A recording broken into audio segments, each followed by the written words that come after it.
boa noite para você. Polícia Civil investiga os 2 homicídios cometidos em menos de uma semana no presídio Sebastião Satiro, em Patos de Minas. Acusado de assassinato, é condenado a mais de 11 anos de prisão. E tem mais.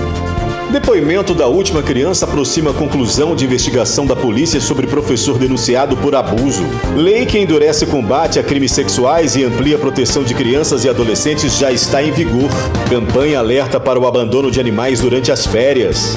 O lançamento da Operação Filhos de Minas da Polícia Militar tem alerta para os prejuízos causados pelo vício em jogos. A assinatura das ordens de serviços para as reformas de ponte, monumentos e do Teatro Municipal de Patos de Minas. Agora no NTV News.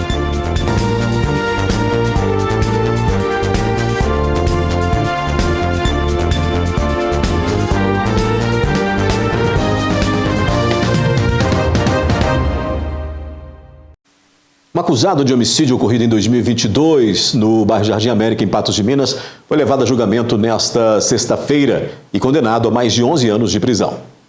No dia 30 de abril de 2022, na rua Guararapes, no bairro Jardim América, o acusado, Thalisson Bruno Damião, surpreendeu a vítima, Tiago Francisco Pereira, enquanto ele saía de uma residência com sua filha, impossibilitando qualquer tipo de fuga ou reação por ser uma criança. Neste momento, efetuou 3 disparos de arma de fogo contra a cabeça de Tiago. Informações da polícia relatam que o desentendimento entre os dois já era algo recorrente. Em 2021, Tiago teria tentado matar o irmão de Thalisson por causa de uma dívida de drogas. A partir daí, os dois protagonizaram diversas tentativas de homicídio um contra o outro.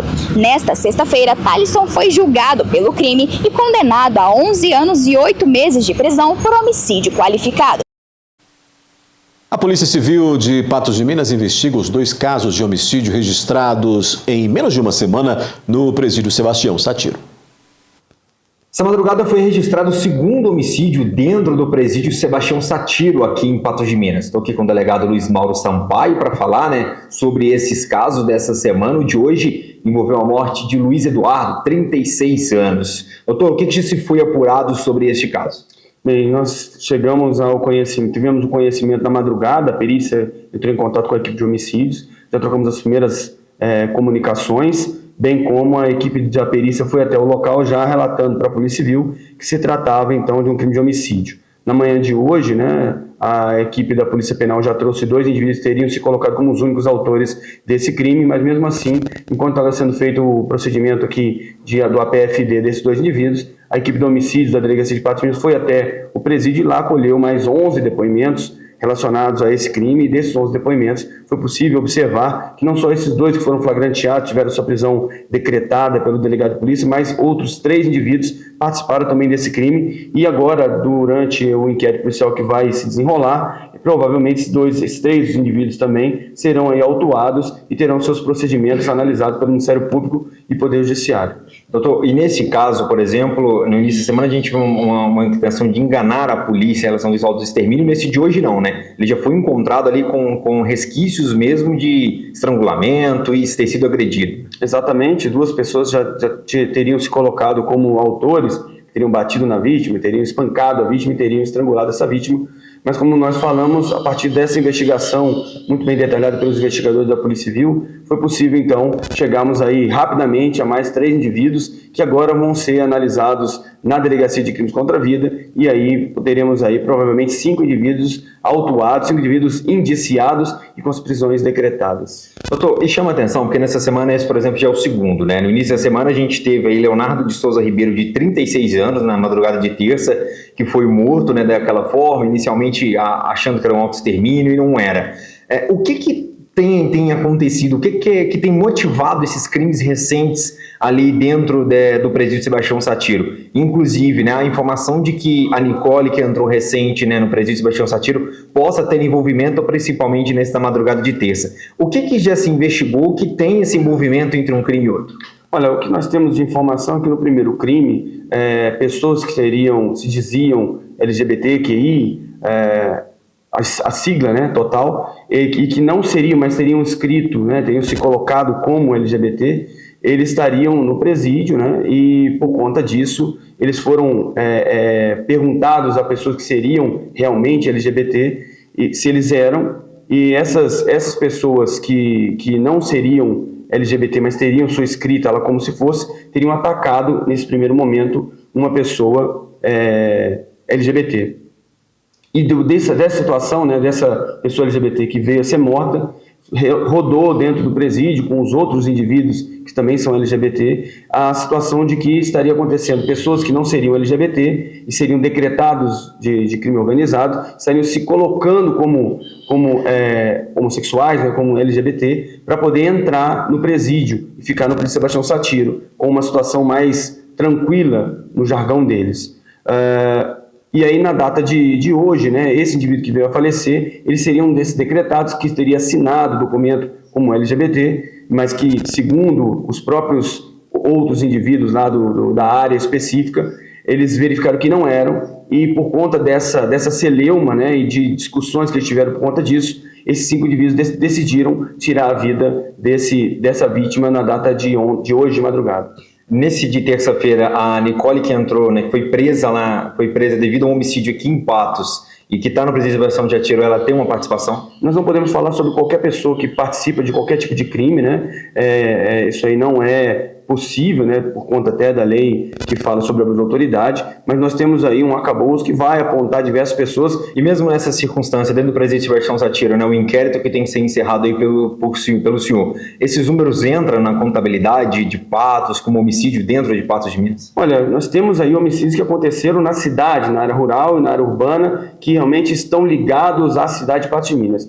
E nós temos esses outros homicídios que são praticados dentro de um ambiente fechado, sem controle, por exemplo, nem da Polícia Militar, nem da Polícia Civil, né? E que não estão ligados diretamente à cidade de Patos de Minas. Então, nós podemos contar que tivemos aí homicídios que estavam na cidade de Patos de Minas, mas os homicídios que aconteceram na área rural, na área urbana, que tem ligação direta com a cidade de Patos de Minas, não deveria ser contado esses homicídios que ocorrem em local mais fechado, que não tem aí a disposição das outras polícias para poder fazer, pelo menos a questão da Polícia Militar de fazer a prevenção, e nem da Polícia Civil de fazer também uma espécie de prevenção, e só vai ser a análise posterior na questão da investigação. O certo é que a Polícia Penal vem fazendo um excelente trabalho, um trabalho muito profícuo com relação à segurança desses indivíduos, mas logicamente que não se tem como fazer a segurança de forma utópica, de entender que realmente ninguém vai poder ser atacado por ninguém, até porque estamos falando de ambientes fechados, de ambientes que isso acontece na parte noturna, né? Uma dificuldade maior de se processar e de se prevenir esse tipo de crime. O que a gente tem é fazer o nosso trabalho de investigação, chegamos aí às conclusões e informar isso ao Ministério Público. Daqui a pouco o Centro Universitário de Patos de Minas abre matrículas para cursos de pós-graduação e você vai ver que campanha alerta para o abandono de animais durante as férias.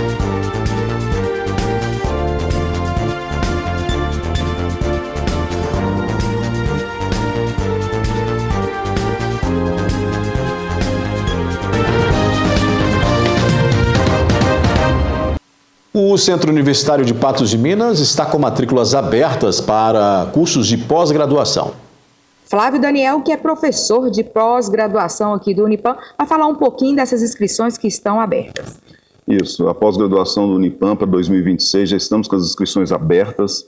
É um momento para nós muito importante, né, porque é um momento também que nós estamos acolhendo os nossos alunos que estão formando na graduação e que muitos deles já inserem aí na parte da educação continuada.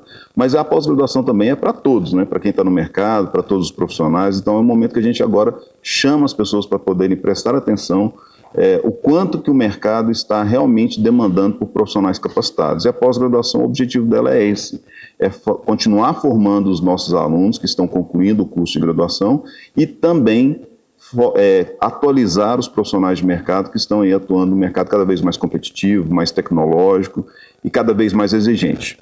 Professor, quais os cursos que o Unipam oferece em pós-graduação? Em pós-graduação nós temos praticamente quase 100 cursos sendo oferecidos, né? Entre cursos semipresenciais, que têm aulas uma vez por mês ao sábado, nas aulas práticas, quanto também os cursos de pós-digital, que são 100% EAD.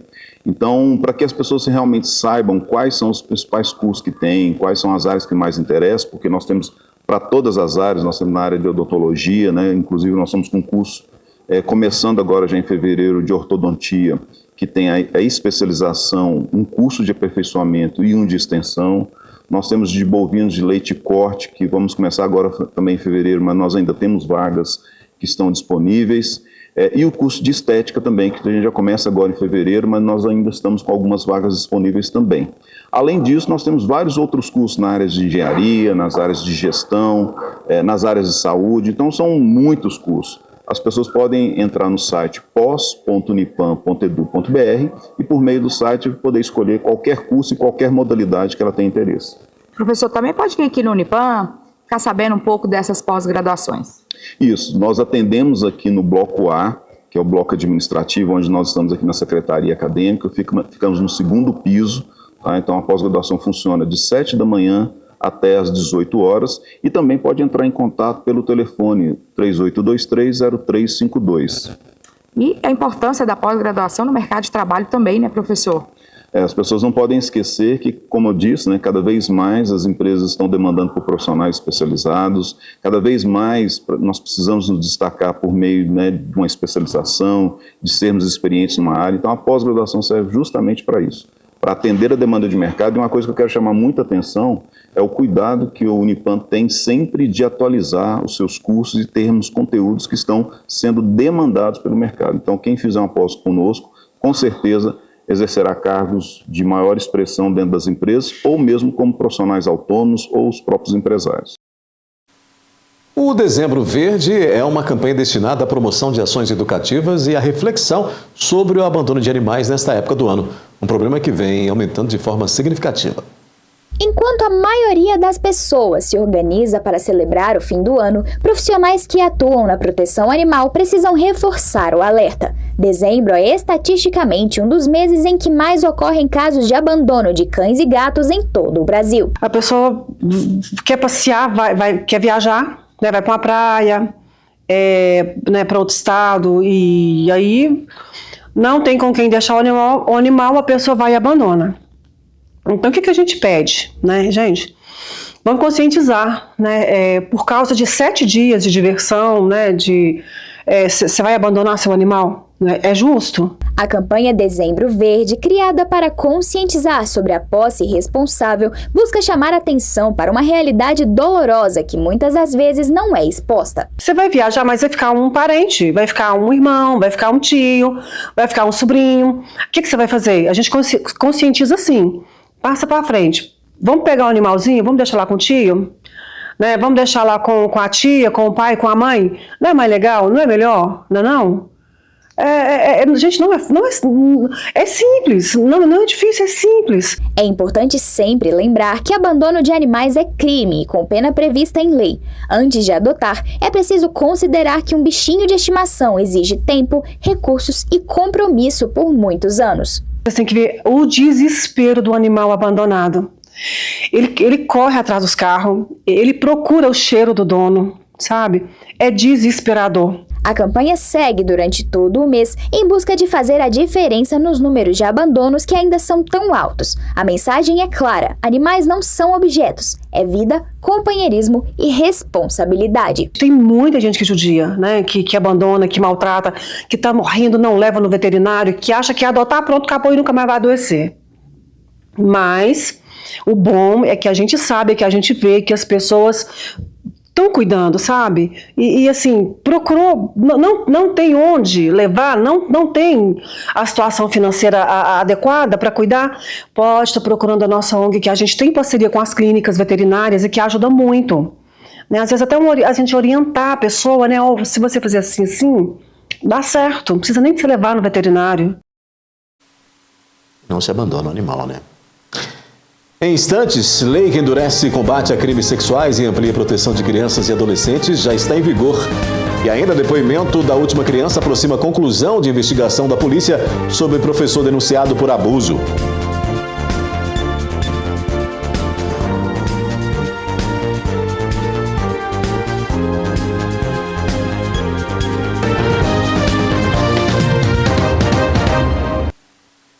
Foi ouvida nesta quinta-feira a última criança no processo que investiga um professor denunciado por mães de abuso na escola Caíque, em Patos de Minas. Agora falta pouco para a polícia concluir o processo. O menino de 4 anos foi ouvido em depoimento especial no Fórum Olímpio Borges nesta quinta-feira. É a 8ª e última criança a ser ouvida no processo de investigação de provas materiais para a conclusão dos trabalhos da Polícia Civil no processo do professor denunciado por mães de abusos de crianças entre 4 e 5 anos na Escola Caíque, em Patos de Minas. O caso veio à tona em agosto. Outras 7 crianças passaram pelos depoimentos especiais. Algumas foram ouvidas em 23 de setembro e outras em 2 de outubro, como noticiamos. O jornalismo da NTV também informou no mês passado que os exames periciais que analisaram se houve ou não abusos físicos deram inconclusivos. Com a última criança ouvida e resultados já concluídos, agora falta pouco para a Polícia Civil apresentar o processo. O depoimento especial é um procedimento previsto em lei para proteger crianças e adolescentes durante uma investigação policial. Esse procedimento é realizado em ambiente adequado, conduzido por profissional capacitado, como psicólogo ou assistente social, ao invés de serem ouvidas diretamente por policiais. Já está em vigor a lei que aumenta as penas dos crimes sexuais contra vulneráveis. Além de ser uma forma de endurecer o combate a crimes sexuais, também amplia a proteção de crianças e adolescentes. A nova lei altera dispositivos do Código Penal, do Código de Processo Penal, da Lei de Execução Penal, do Estatuto da Criança e do Adolescente e do Estatuto da Pessoa com Deficiência, com o objetivo de endurecer as punições e fortalecer os mecanismos de proteção e responsabilização no combate de delitos sexuais. Entre as mudanças mais significativas está o aumento das penas para crimes sexuais cometidos contra vulneráveis.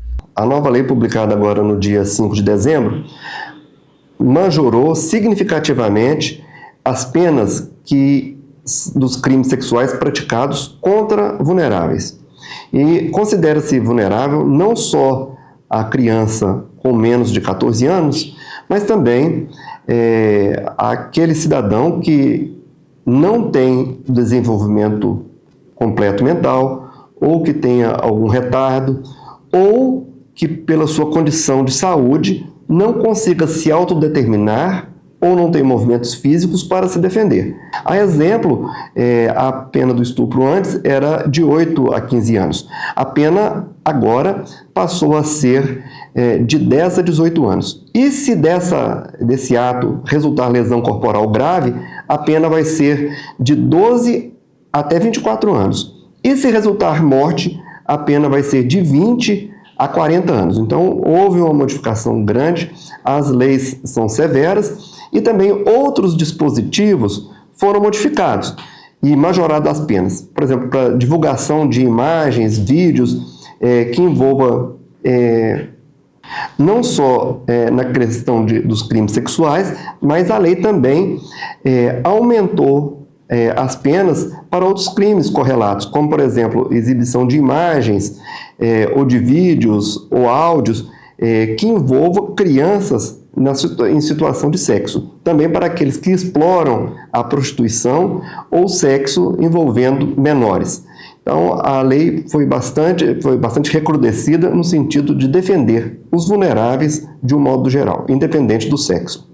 Outras importantes alterações prevêem a extração obrigatória de DNA de investigados e condenados por crimes sexuais, inserindo o perfil genético no Banco Nacional de Perfis Genéticos para auxiliar investigações futuras. Além disso, o uso obrigatório de tornozeleira eletrônica por condenados em situações de saídas temporárias ou medidas cautelares com monitoramento reforçado.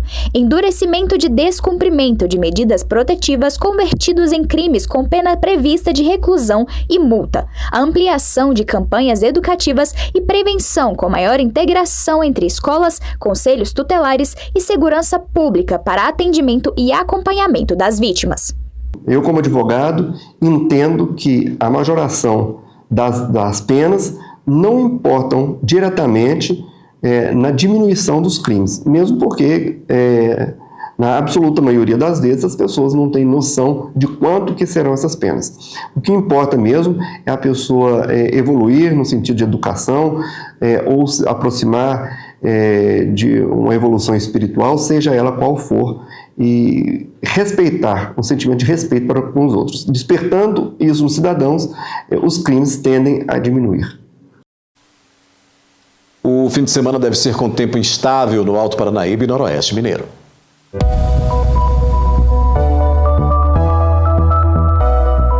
Previsão do tempo. Oferecimento New Color. Presentes de Natal é na New Color.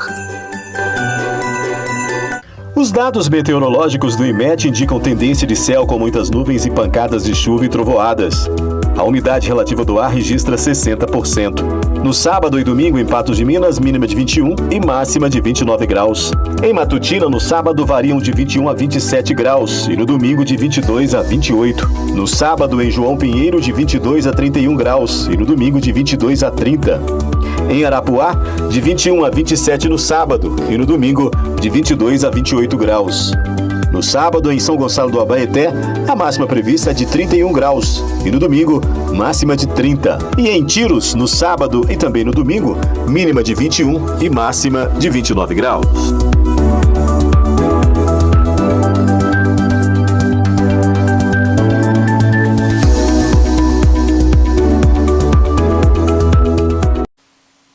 A seguir, o lançamento da Operação Filhos de Minas da Polícia Militar. E você vai ver o alerta para os prejuízos causados pelo vício em jogos.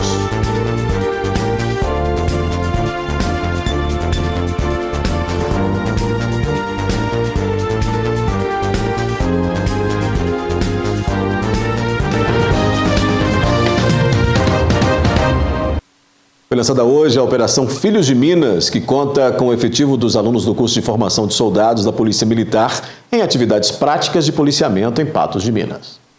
A Operação Filhos de Minas foi lançada nesta sexta-feira em todo o estado de Minas Gerais e contemplará serviços e atividades de policiamento ostensivo compatíveis com a formação e estágio dos discentes, com foco na atuação preventiva em locais com maior incidência criminal e elevada circulação de pessoas e veículos, aumentando a segurança objetiva e subjetiva. Todo ano ela é startada, no período de aquecimento da atividade comercial, tanto nas atividades próximas às festividades de Natal quanto de Ano Novo.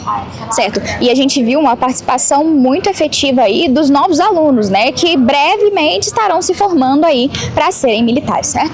Sim, a presença deles é de suma importância para suplementar os esforços de polícia ordinários que já foram lançados diuturnamente. Então agora eles vão se tornar referência para a comunidade local e dessa forma a gente espera reduzir ainda mais nossos indicadores monitorados. E essas atividades serão mais voltadas aqui para o centro da cidade? Para os setores comerciais onde o comércio está aquecido, não só na atividade na área central, mas nos bairros também que possuem uma atividade comercial mais intensa. Capitão, e é muito importante essas operações nesse período, porque a gente sabe que nesses meses aí, festivos, a atuação da polícia ela precisa ser mais efetiva, certo? E essas operações ajudam nesse momento. Perfeito, principalmente nos horários de maior circulação de pessoas e valores. É feito um levantamento estatístico, para nós verificarmos o número de registros, o número de demandas, principalmente demandas reprimidas, aí assim a gente direciona o policiamento para onde existem os problemas identificados de forma a mitigar os problemas que podem vir. A gente chama de gestão de riscos de segurança pública. E a gente sabe que essa operação ela vem para complementar outras que também estarão acontecendo, é isso? Sim, teremos blitz, blitz voltados também para coibir incidentes de trânsito, perturbação de sossego utilizando motocicletas e outras atividades que possam coibir também a investida de elementos diversos, tipo desordens sociais, por exemplo.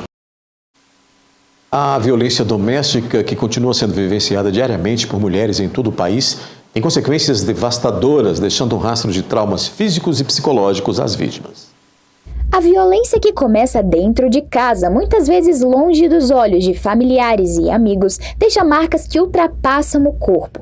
É comum que vítimas de violência doméstica relatem mudanças significativas na rotina. Atividades simples como dormir, se alimentar, sair de casa ou manter a concentração passam a ser um desafio. É muito comum também que relatem uma interferência direta no trabalho e nos estudos.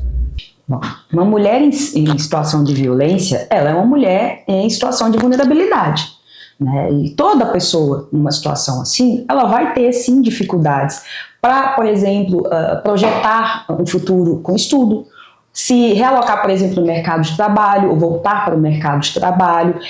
Em alguns casos, a depender do tipo de violência que ela está sofrendo, ela vai sim optar por um isolamento social. Isso quando esse isolamento ele não é provocado ou determinado pelo agressor. Então, a gente tem que entender que a violência doméstica familiar, que é resultado daquele machismo estrutural, ela tem impactos estruturais também. Não é só naquela vida privada daquela vítima. De algum modo, isso vai repercutir no ciclo social que ela vive, que ela está. E aí a gente está falando de trabalho, a gente está falando de estudo, a gente está falando de família. E o cenário se agrava entre mulheres que estão fora da força de trabalho. Pesquisas mostram que esse grupo tem 3 vezes mais chances de sofrer violência doméstica, seja por dependência financeira, maior isolamento ou dificuldade de acesso a redes de apoio. Mulheres em situação de violência, ou fora do mercado de trabalho, elas têm 3 vezes mais chances de sofrer violência doméstica. Aí a gente está falando de uma coisa que é muito crucial, inclusive, para romper aquele ciclo de violência, que é a autonomia da mulher. Quando a gente fala em emprego, quando a gente fala em renda, a gente não está falando minimamente da sobrevivência daquela mulher, dela ter que comprar o básico, da subsistência dela. A gente está falando do direito dela decidir sobre a própria vida, de não depender daquele agressor, de, enfim, ter um mínimo de condição de falar, olha, esse ciclo de violência eu não quero mais, eu vou romper e eu tenho para onde ir, eu tenho como me sustentar. Então, a questão da autonomia da mulher está muito vinculada, sim, à questão do emprego, à questão dela ter uma renda. E eu preciso reiterar, preciso dizer que não é só isso. Existem vários fatores que nós nos apegamos muito à questão da dependência financeira. Nós sempre acreditamos que mulheres se submetem ao ciclo de violência em razão da dependência financeira. Não é só, mas é indiscutível que isso é um fator muito importante e de libertação para aquela mulher, no caso da autonomia dela. Reconhecer os sinais, buscar ajuda e fortalecer os mecanismos de proteção pode salvar vidas e devolver dignidade a milhares de mulheres que ainda lutam para se libertar de uma realidade marcada pelo medo. As últimas semanas têm sido muito difíceis, do ponto de vista de notícias com relação à violência doméstica familiar. De fato, nós temos um aumento, e esse aumento ele não é o que não é a nossa percepção. No meio do ano, inclusive, nós tivemos dados pelo Anuário de Segurança Pública, em que nós tivemos sim esse aumento. E quando a gente fala em aumento, a gente pode pontuar sim que nós tivemos também um aumento de denúncias, que significam que mais mulheres estão buscando proteção, mais mulheres estão buscando se resguardar com relação a esse tipo de violência sofrida. Só que nós temos um outro lado, que são homens que, como eu disse, criados e doutrinados numa sociedade absolutamente machista, uma questão estrutural mesmo, e que de repente eles não se conformam ou não aceitam ouvir um não. Eles hoje não entendem, porque antes, não é que, como você disse, não é que isso não acontecia, acontecia. Só que mulheres não buscavam os direitos delas e mulheres não tinham autonomia que hoje a maior parte das mulheres tem, ou que grande maioria tem. Isso cria um fator de resistência. Se aquelas mulheres hoje sabem que podem, que têm o direito de dizer não, aqueles homens que antes não se defrontavam com esse tipo de comportamento, hoje eles são obrigados a entender que existe o não, que elas têm o poder de decidir sobre a própria vida e sobre o próprio corpo. Isso, para eles, fere tudo o que a gente entende como machismo estrutural, o ego mesmo masculino, de não aceitar romper aquele relacionamento ou interromper aquele ciclo de violência que eu vou repetir, eu preciso repetir isso sempre, que é uma relação de poder. Ele entende que ele tem um domínio, que ele tem o poder sobre a vida daquela mulher. E aí, infelizmente, nós vemos, como temos visto nas últimas semanas, casos escabrosos de violência contra a mulher. Infelizmente, né? Infelizmente. Atualmente, as modalidades de apostas estão cada vez mais à mão de todas as pessoas, aqui no celular e em outros dispositivos, mas até que ponto elas podem ser prejudiciais? O vício nos jogos eletrônicos leva a perdas financeiras consideráveis. Quem já passou pela situação alerta para os riscos. Breno tem 21 anos e enfrentou um longo caminho para superar o vício em jogos de azar. Em seu depoimento, ele conta que tudo começou a ir por água abaixo quando iniciou nas apostas online e quando percebeu já não tinha mais nada. A casa, o carro, a moto, vida pessoal e a saúde psicológica, tudo deixado para trás em busca de um prazer momentâneo e por promessas que nunca se cumpriram. Conheci os jogos desde novo. Eu sempre gostei, quando eu era pequeno eu acompanhava futebol, uma paixão aí que eu torcia pro Flamengo. E a partir dali eu fui criando um vínculo com o jogo e fui aprendendo a jogar. Com 12 anos de idade eu já comecei na sinuca, jogava sinuca brincando, aí depois já comecei a jogar sinuca valendo. Aí a hora que vi já estava apostando alto, 100, 200, 300 reais. E por volta de 2019, 2018, eu conheci as apostas online. E a partir daí começou a devastação. Eu tinha moto, carro, casa, graças a Deus, tudo quitado. E chegou um momento que eu já não estava controlando o vício e comecei a perder tudo. Perdi moto, aí depois eu tinha um carro, eu fiz empréstimo com garantia de veículo, perdi o carro também por ter perdido o empréstimo, aí eu tive que vender o carro para pagar. Situações como a de Breno são cada vez mais comuns. Jogos de azar e apostas online popularizadas pelas chamadas bets provocam perdas econômicas e sociais ao país estimadas em 38 bilhões anualmente. Esse valor é o somatório de danos à sociedade, como suicídios, desemprego, gastos com saúde e afastamento do trabalho. O cálculo é do estudo inédito à saúde dos brasileiros em jogos, que analisa efeitos da expansão das apostas online no Brasil. Os pesquisadores afirmam que o crescimento acelerado do setor de apostas online, favorecido pela tecnologia, falta de regulação, ampla exposição midiática e pela ausência de políticas públicas estruturadas, já apresenta impactos significativos sobre o endividamento das famílias, o aumento dos casos de transtorno do jogo e o agravamento de quadros de sofrimento mental. As bets foram legalizadas no Brasil em 2018, regulamentadas apenas em 2023 e só passaram a pagar volume maior de imposto a partir de 2025. Até setembro deste ano, a arrecadação com a atividade chegou a 6,8 bilhões. No mês seguinte, o acumulado passou para perto de 8 bilhões. Os autores do estudo criticam que de todo o valor arrecadado com as bets, apenas 1% é direcionado aos cofres do Ministério da Saúde. Até agosto, o montante efetivamente repassado somava 33 milhões.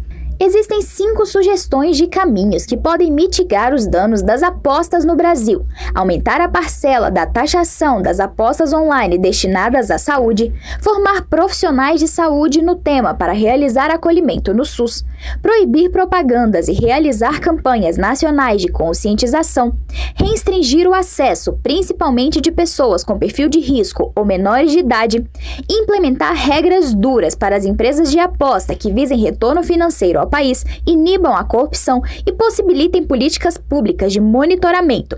Enquanto isso, aqueles que passam pelo vício e ainda enfrentam sequelas de toda a destruição que ficou para trás, compartilham suas experiências em busca de desencorajar outras pessoas a caírem nessa armadilha disfarçada de salvação. É um dia de cada vez, tentando manter sempre longe do vício. Graças a Deus já tem 2 meses que eu tô limpo aí. O conselho que eu tenho para dar é para quem não entrou nessa ainda, para ficar bem longe, não entrar de jeito nenhum, porque é um vício que abala a gente, tanto financeiramente como emocionalmente, acaba com a saúde mental da gente. Chegou um tempo que eu já não conseguia nem dormir mais, eu nem comia direito, vivia só por conta de jogo. Então isso é algo que, além de arrebentar com a gente financeiramente, ele destrói a gente por dentro. E para quem não entrou ainda, a dica é essa aí, fica bem longe. Depois do intervalo aqui no News, a assinatura das ordens de serviços para as reformas de ponte, monumentos e do Teatro Municipal de Patos de Minas.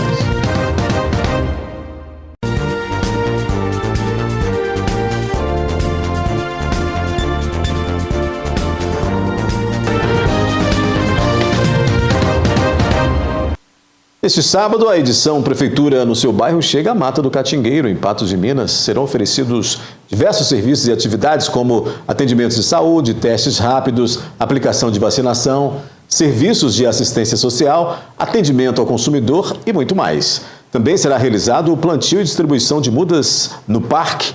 As atividades começam às 8h30 da manhã e vão até às 11h30. Foram assinadas na tarde de hoje, na sede administrativa da Prefeitura de Patos de Minas, as ordens de serviço para a preservação da história, cultura e mobilidade rural. Os investimentos são mais de R$ 1.300.000.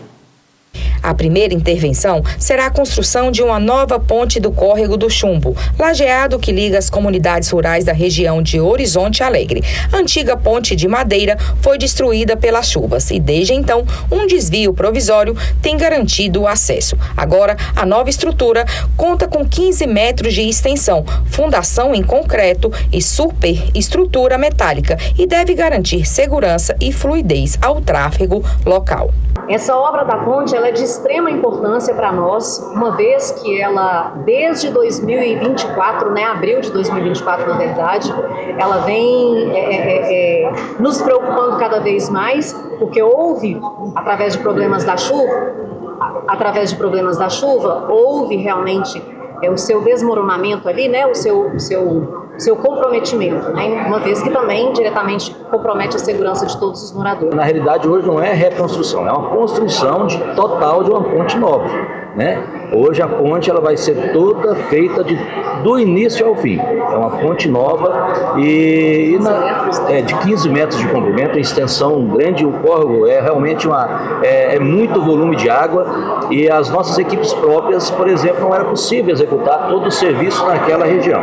Por isso demandou esse tempo todo e essa condição desse recurso para esse aporte financeiro de um volume alto, mas de extrema necessidade para aquela comunidade. Outra obra autorizada é a modernização completa do Teatro Municipal Leão de Formosa. O investimento é de aproximadamente R$600 mil, sendo mais de R$480 mil de emenda parlamentar do deputado federal Maurício do Vôlei, com contrapartida do município. O projeto prevê modernização elétrica, novos refletores LED, mesa digital de iluminação, equipamentos de sonorização, piso especial para dança e revitalização de toda a área cênica. A obra deve durar 10 meses. A gente tem que pensar nesses dois públicos, tanto no público que vai assistir às apresentações e também nos artistas que irão se apresentar. Hoje nós temos uma grata felicidade de dizer que um investimento, como o que foi feito agora para a revitalização do teatro, ele traz para a comunidade artística de Patos e da região um pouco mais de dignidade. Nós tínhamos um sério problema aqui há um tempo atrás de artistas terem que ficar alugando equipamentos de som, de iluminação, Hoje, a partir dessa construção, nós não vamos ter mais esse problema, Nós vamos estar revitalizando todo o teatro lá. A terceira ordem de serviço contempla a restauração de 8 monumentos que fazem parte do conjunto urbano tombado da Avenida Getúlio Vargas e da Praça Dom Eduardo. São mais de R$270 mil investidos, parte deles com recursos do Fundo Estadual de Defesa dos Direitos Difusos, por meio de convênio com a SEDESI. Esse resgate histórico desses monumentos, 8 monumentos em recuperação, justamente na tentativa e na iniciativa de resgatar essa história de Patos de Minas. Até para levar isso para o público infanto-juvenil.